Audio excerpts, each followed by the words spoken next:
Vous écoutez la leçon biblique de l'Église de la Science chrétienne indépendante de Plainfield, située à Plainfield, New Jersey, États-Unis d'Amérique. Leçon du jeudi 28 novembre 2024. Sujet: Action de grâce. Texte d'or, Psaume. Sauve-nous, Éternel, notre Dieu, et rassemble-nous du milieu des nations, afin que nous célébrions ton saint nom et que nous mettions notre gloire à te louer. Lecture alternée, Psaume. Louez l'Éternel, car il est bon, car sa miséricorde dure à toujours. Qu'ainsi disent les rachetés de l'Éternel, ceux qu'il a délivrés de la main de l'ennemi, et qu'il a rassemblés de tous les pays, de l'Orient et de l'Occident, du Nord et de la mer. Ils erraient dans le désert, ils marchaient dans la solitude, sans trouver une ville où ils pussent habiter. Ils souffraient de la faim et de la soif. Leur âme était languissante. Dans leur détresse, ils crièrent à l'Éternel, et il les délivra de leurs angoisses. Il les conduisit par le droit chemin, pour qu'ils arrivassent dans une ville habitable. Qu'ils louent l'Éternel pour sa bonté et pour ses merveilles en faveur des fils de l'homme. Car il a satisfait l'âme altérée, il a comblé de bien l'âme affamée. La Bible. Poussez vers l'Éternel des cris de joie, vous tous, habitants de la terre. Servez l'Éternel avec joie, venez avec allégresse en sa présence. Sachez que l'Éternel est Dieu. C'est lui qui nous a fait, et nous lui appartenons. Nous sommes son peuple et le troupeau de son pâturage. Entrez dans ses portes avec des louanges, dans ses parvis avec des cantiques. Célébrez-le, bénissez son nom. Car l'Éternel est bon, sa bonté dure toujours, et sa fidélité de génération en génération. Comme il entrait dans un village, 10 lépreux vinrent à sa rencontre. Se tenant à distance, ils élevèrent la voix et dirent : « Jésus, Maître, aie pitié de nous. » Dès qu'il les eut vus, il leur dit : « Allez vous montrer au sacrificateur. » Et pendant qu'ils y allaient, il arriva qu'ils furent guéris. L'un d'eux, se voyant guéri, revint sur ses pas, glorifiant Dieu à haute voix. Il tomba sur sa face aux pieds de Jésus et lui rendit grâce. C'était un Samaritain. Jésus, prenant la parole, dit : « Les 10 n'ont-ils pas été guéris ? Et les 9 autres, où sont-ils ? Ne s'est-il trouvé que cet étranger pour revenir et donner gloire à Dieu ? » Puis il lui dit : « Lève-toi, va, ta foi t'a sauvé. » Pierre et Jean montaient ensemble au temple. Il y avait un homme boiteux de naissance, qu'on portait et qu'on plaçait tous les jours à la porte du temple, appelé la Belle, pour qu'il demandât l'aumône à ceux qui entraient dans le temple. Cet homme, voyant Pierre et Jean qui allaient y entrer, leur demanda l'aumône. Pierre, de même que Jean, fixa les yeux sur lui et dit : « Regarde-nous. » Et il les regardait attentivement, s'attendant à recevoir d'eux quelque chose. Alors Pierre lui dit : « Je n'ai ni argent, ni or, et ce que j'ai, je te le donne. Au nom de Jésus-Christ de Nazareth, lève-toi et marche. » Et le prenant par la main droite, il le fit lever. Au même instant, ses pieds et ses chevilles devinrent fermes. D'un saut, il fut debout, et il se mit à marcher. Il entra avec eux dans le temple, marchant, sautant et louant Dieu. Tout le monde le vit marchant et louant Dieu. Il reconnaissait que c'était celui qui était assis à la belle porte du temple pour demander l'aumône, et il fut rempli d'étonnement et de surprise au sujet de ce qui lui était arrivé. Si quelqu'un est en Christ, il est une nouvelle créature. Les choses anciennes sont passées. Voici toutes choses sont devenues nouvelles. Et tout cela vient de Dieu, qui nous a réconciliés avec lui par Christ, et qui nous a donné le ministère de la réconciliation. Réjouissez-vous toujours dans le Seigneur. Je le répète, réjouissez-vous. Ne vous inquiétez de rien, mais en toute chose, faites connaître vos besoins à Dieu par des prières et des supplications avec des actions de grâce. Et la paix de Dieu, qui surpasse toute intelligence, gardera vos cœurs et vos pensées en Jésus-Christ. Au reste, frères, que tout ce qui est vrai, tout ce qui est honorable, tout ce qui est juste, tout ce qui est pur, tout ce qui est aimable, tout ce qui mérite l'approbation, ce qui est vertueux et digne de louange, soit l'objet de vos pensées. Que la grâce de notre Seigneur Jésus-Christ soit avec vous tous.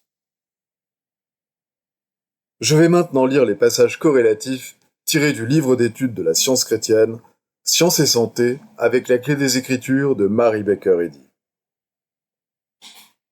Dieu, le grand je suis, celui qui sait tout, qui voit tout, en qui est toute action, toute sagesse, tout amour, et qui est éternel, principe, entendement, âme, esprit, vie, vérité, amour, toute substance, intelligence. Nous admettons en théorie que Dieu est bon, omnipotent, omniprésent, infini. Et puis nous essayons de renseigner cet entendement infini. Nous implorons un pardon immérité et une prodigalité de bienfaits. Sommes-nous réellement reconnaissants pour le bien déjà reçu? Alors nous mettrons à profit les bienfaits qui nous ont été dispensés et serons ainsi qualifiés pour en recevoir davantage. Si nous manquons de reconnaissance pour la vie, la vérité et l'amour, et que nous rendions néanmoins grâce à Dieu pour tous ces bienfaits, nous manquons de sincérité et encourons le blâme sévère que notre Maître prononce contre les hypocrites. En pareil cas, la seule prière acceptable est de mettre le doigt sur les lèvres et de nous rappeler les bienfaits reçus. Tant que le cœur est loin de la vérité et de l'amour divin, nous ne pouvons dissimuler l'ingratitude de vie stérile. Aimes-tu le Seigneur ton Dieu, de tout ton cœur, de toute ton âme et de toute ta pensée? Ce commandement renferme beaucoup, même le renoncement à toute sensation, affection et adoration purement matérielle. C'est là l'Eldorado du christianisme. Ce commandement implique la science de la vie et ne reconnaît que l'autorité divine de l'esprit, où l'âme nous gouverne et où il n'y a ni sens matériel, ni volonté humaine.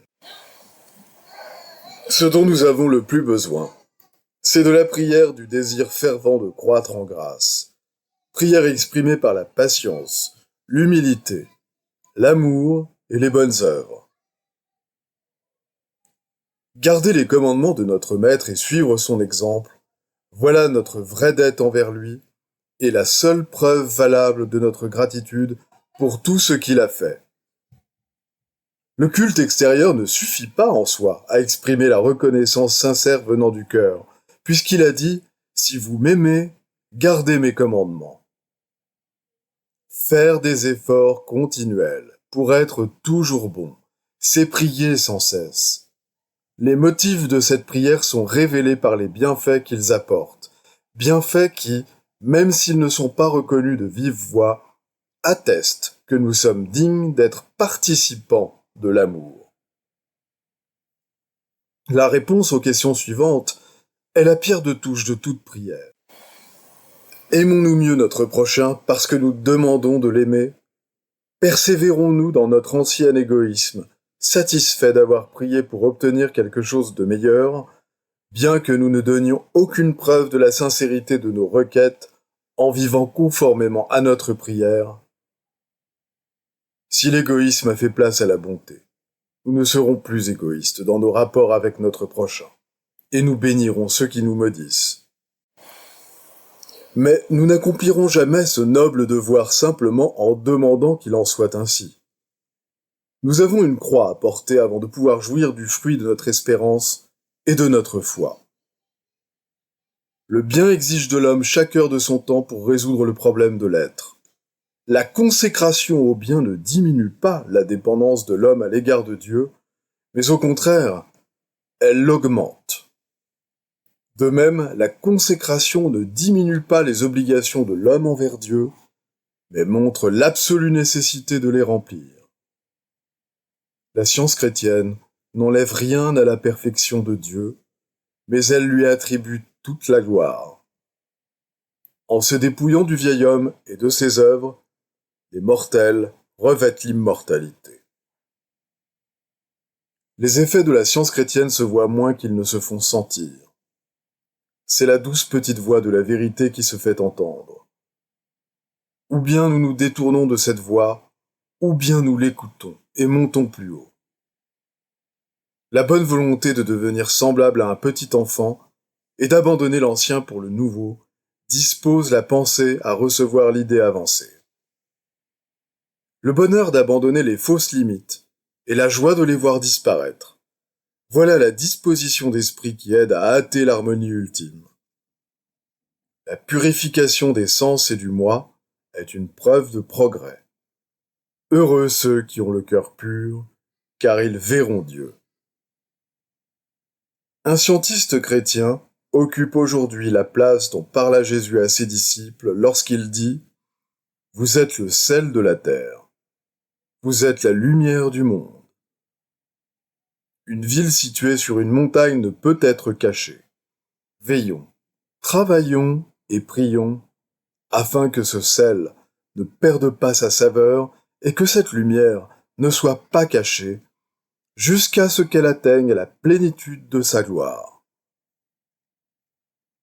Les devoirs quotidiens de Mary Baker Eddy. Prière quotidienne. Il sera du devoir de tout membre de cette Église de prier chaque jour. Que ton règne vienne, que le règne de la vérité, de la vie et de l'amour divin soit établi en moi et élimine de moi tout péché. Et puisse ta parole enrichir les affections de toute l'humanité et la gouverner. Règles pour les mobiles et les actes.